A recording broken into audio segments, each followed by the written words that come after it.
ओम नमः शिवाय। हर हर महादेव। अब हम बेस कैंप रंसू से निकलेंगे पैदल यात्रा शिवखोड़ी की ओर, जो कि जहाँ से 3.5 किलोमीटर का डिस्टेंस है।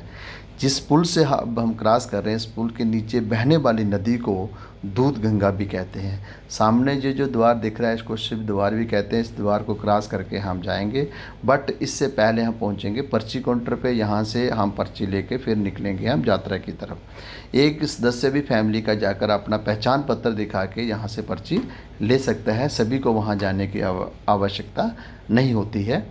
ये देखिए, ये जो सीढ़ियाँ सामने दिख रही हैं, ये सीढ़ियाँ अभी गवर्नमेंट ने नहीं बनाई हैं। इस चीज़ को स्नान घाट भी कहते हैं। ये लोग जब दर्शन करके वापस आते हैं तो यहाँ पे स्नान करते हैं। और मानना है कि स्नान करने के बाद जितनी भी थकावट हुई होती है, वो सारी थकावट से एक राहत मिल जाती है और हम अपने आप को बड़ा पवित्र महसूस करते हैं। अब हम निकलते हैं अपने यात्रा की ओर। ये देखिए, बाहर से आए हुए जो लोग हैं किस तरह से पैदल जा रहे हैं। जहाँ पे पौनी वाले की भी सुविधा है। पौनी वाले का जो रेट है आने और जाने का 700 रुपया है, और अगर आप एक जगह एक साइड से जाना चाहो तो उसका 400 रुपया है। तो यहाँ पालकी की भी अब किसी को अगर आवश्यकता हो तो वो भी यहाँ पे उपलब्ध है। बाकी कोई इतना ज़्यादा डिस्टेंस तो है नहीं, हम पैदल जहाँ आराम से चल सकते हैं। इतनी चढ़ाई भी नहीं है। नीचे टाइल्स वगैरह ट्रैक पे लगी हुई हैं, तो ऐसी कोई बात नहीं है। जगह जगह पे पीने की पानी की सुविधा उपलब्ध है।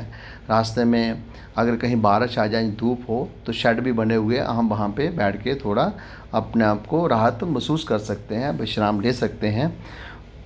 चलिए, अब मैं आपको शिवखोड़ी की जो अद्भुत कहानी है वो मैं बताने की कोशिश करूँगा। कहते हैं कि भस्मासुर का एक राक्षस हुआ। वो शिवजी महाराज जी की बड़ी तपस्या करता था। तो एक बार शिवजी महाराज जी उसकी तपस्या से खुश होकर कहने लगे, मांगो जो वरदान मांगना है। भस्मासुर बड़ा एक लालची किस्म का आदमी था। उसने क्या किया कि उसने एक वरदान मांग लिया कि मैं जिसके सिर के ऊपर भी हाथ रखूँगा वो भस्म हो जाएगा। तो ठहरे शिवजी महाराज जी भोले वाले, उन्होंने वो वरदान उनको दे दिया। तो भस्मासुर राक्षस ने क्या किया कि वहाँ पे उसने बड़ा प्रद करना शुरू कर दिया, लोगों को मारना शुरू कर दिया। और एक दिन उसने सोचा कि क्यों ना मैं जिससे मैंने वरदान लिया है उसको ही क्यों ना ख़त्म कर दूं, तो मैं पूरी सृष्टि का मालिक बन जाऊंगा। तो ये बात उसके मन में जब आई तो उसने क्या किया, कैलाश पर्वत में शिवजी महाराज जी के पीछे वो लग गया। तो शिवजी महाराज जी अपने परिवार के समेत वहाँ से भागते हुए पहुँचे शिवखोड़ी में। शिवखोड़ी की जो नेचुरल गुफा है वो उन्होंने अपने त्रिशूल के साथ बनाई है। और त्रिशूल के साथ गुफा बनाने के बाद वो जो शिवजी महाराज जी थे वो अपने परिवार के समेत उस गुफा में घुस गए। और इतनी देर में क्या हुआ कि जो विष्णु भगवान जी हैं वो एक मोहिनी का रूप धारण करके वहाँ पे पहुँचे। और मोहिनी रूप का धारण किया हुआ था, तो भस्मासुर थे उसके ऊपर उसका बड़ा दिल आ गया। उन्होंने कहा कि मैं इसके साथ ना शादी करूँगा। उसने कहा कि ठीक है, मैं आपके साथ शादी करूँगी, लेकिन मेरी एक शर्त है। शर्त ये है कि मेरे साथ आप यहाँ डांस करोगे। उसने कहा ठीक है, मैं आपके साथ डांस करने को तैयार हूँ। उसने कहा ठीक है, फिर जैसे जैसे मैं नृत्य करूँगी वैसे वैसे आपने करना है। तो जब वो दोनों नृत्य करने लगे तो विष्णु भगवान ने जो मोहिनी का रूप धारण किया हुआ, वो नृत्य करते करते अपना हाथ उन्होंने अपने सिर के ऊपर रखा। तो ऐसे ही भस्मासुर ने भी वैसा ही किया। तो अपना हाथ जब अपने सिर के ऊपर रखा तो वो वहीं पे भस्म हो गया, वहाँ पे वो ख़त्म हो गया। ये थी कहानी इसकी शिवखोड़ी की। शिवखोड़ी में दो गुफा आपको मिलेंगी। एक गुफा जो है जो नेचुरल है, और दूसरी वो है जो आर्टिफिशियल है। आर्टिफिशियल जो गुफा है वो तब यूज़ करते हैं जब बहुत सा रश हो, या कोई पिलग्रिम अगर अपनी मर्ज़ी से जाना चाहे तो जा सकता है। कई बार कोई ऐसा इंसान होता है कि जैसे कोई हैंडीकैप्ड हो जाए या बड़ा बुज़ुर्ग है, उस नेचुरल गुफा में से जाने में उसको बड़ी परेशानी आती है, तो उस गुफा से आ जा सकता है। तो मैं आपको एक चीज़ यहाँ और बताऊँगा कि गुफ़ा के अंदर एक तो आपको मोबाइल लेने की परमिशन नहीं है, प्लास्टिक की कोई चीज़ लेने की परमिशन नहीं है, लेदर की कोई बैग लेने की परमिशन नहीं है। हाँ, दूसरा छोटा मोटा हैंडी बैग अपने साथ आप ले जा सकते हो। मोबाइल वहाँ लॉकर में आप जमा करवा सकते हो बिना किसी पैसे के, उसकी कोई चार्जिंग नहीं होंगी। और जब मैं गुफ़ा में पहुंचूंगा, गुफ़ा मैं बाहर से आपको दिखाने की कोशिश करूंगा, बट अंदर मोबाइल लेने की परमिशन नहीं है, इसलिए अंदर से गुफ़ा मैं आपको नहीं दिखा पाऊंगा। जो नेचुरल गुफ़ा है वो लगभग 200 मीटर लंबी है, और जो आर्टिफिशियल गुफ़ा है वो लगभग कोई 100 मीटर है। तो ये रहा सामने जो मंदिर है, ये मंदिर है राम प्रभु का मंदिर है, राम परिवार का मंदिर है। अब हम इस राम परिवार के मंदिर में जाएंगे और आपको इस मंदिर का अद्भुत नज़ारा दिखाएंगे। लोग आते जाते इस मंदिर में दर्शन करते हैं, इस मंदिर के राम भगवान से अपनी कामना मानते हैं। और अपने ये देखिए छोटी सी बच्ची है, ये भी कैसे प्रभु के दर्शन करके बाहर आ रही है, आपने देखा। और इसके बाद ये देखिए बड़ा सा टब है, इसमें पानी पड़ा हुआ है और इसमें एक पत्थर है। कहते हैं कि ये पत्थर जो है ना पानी के बीच में तैरता रहता है, ये डूबता नहीं है। ये सामने देखिए शिवलिंग है, लोग आते जाते शिवलिंग के ऊपर जल चढ़ाते हैं और जल चढ़ाने के बाद शिव जी से अपनी मनोकामना मानते हैं।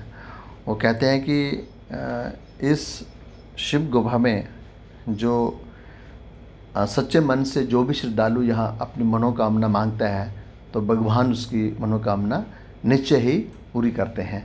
प्रभु से कभी भी कोई निराश होकर वापस नहीं जाता है। लोग घर से भी देखिए कि एक बर्तन ले आते हैं कि वहाँ अंदर जल चढ़ाने के लिए।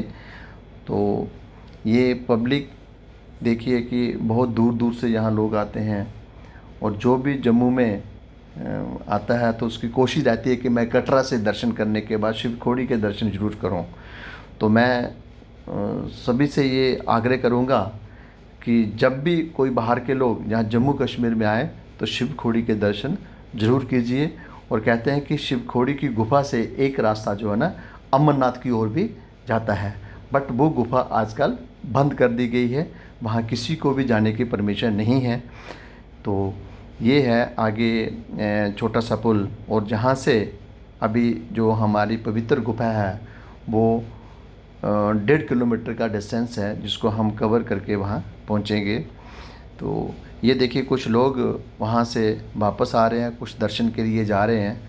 बहुत खुशी से लोग जाते हैं और खुशी खुशी से लोग बाहर आते हैं और अपनी मनोकामना पूरी करके फिर लोग दोबारा यहाँ दर्शन करने आते हैं। जो भी आज तक शिव जी भगवान से मांगा है, शिव जी भगवान ने उसकी मनोकामना को पूरा किया है। यहाँ से लोग कई बार शॉर्टकट ले लेते हैं, ये सीढ़ियाँ थोड़ी बड़ी हैं तो ये लोग बड़े अभी थके हुए दिख रहे हैं, यहाँ से शॉर्टकट लोग ऊपर निकल जाते हैं। आगे अभी यहाँ से आधे किलोमीटर के डिस्टेंस के ऊपर ये गुफा है। और अभी गुफा से पहले 50 मीटर पहले जो भी घोड़े वाले होते हैं, पालकी वाले होते हैं, वो यहाँ पे घोड़े अपने रोक देते हैं। यहाँ से फिर उतर के हमें सीढ़ियों से पैदल ऊपर जाना पड़ता है। यहाँ से जो गुफा है वो सीढ़ियों से पैदल जाने के लिए कम से कम 200 सीढ़ियाँ होंगी। 200 सीढ़ियाँ हम चढ़ने के बाद फिर हम पहुँचेंगे पवित्र गुफा में। ये देखिए वो सामने जो है ना, ये नेचुरल गुफा है।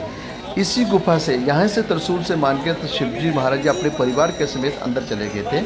और अंदर जो है जो शिवजी महाराज जी हैं वो अपनी पिंडी रूप में अपने विराजमान हैं। ये दूसरी तरफ इसके राइट साइड पे ना जो आर्टिफिशियल गुफा है। अब हम निकलते हैं वहाँ यहाँ से वापस जम्मू की ओर, और हमारी कोशिश रहेगी हम लाइट में जम्मू पहुँच जाएं, क्योंकि मौसम बहुत ख़राब हो रहा है और मुझे लगता है थोड़ी ही देर में यहाँ बारिश भी आने वाली है। और बहुत मौसम ख़राब हो गया है। ये देखिए बारिश होना शुरू होगी। अब हमारी कोशिश रहे कि हम बारिश से पहले ही जम्मू पहुंच जाएं। हर हर महादेव। इसके बाद हम दोबारा आपको मिलेंगे दूसरी वीडियो में, दूसरे ब्लॉग में। Thank you very much. ओम नमः शिवाय। ओम ओम।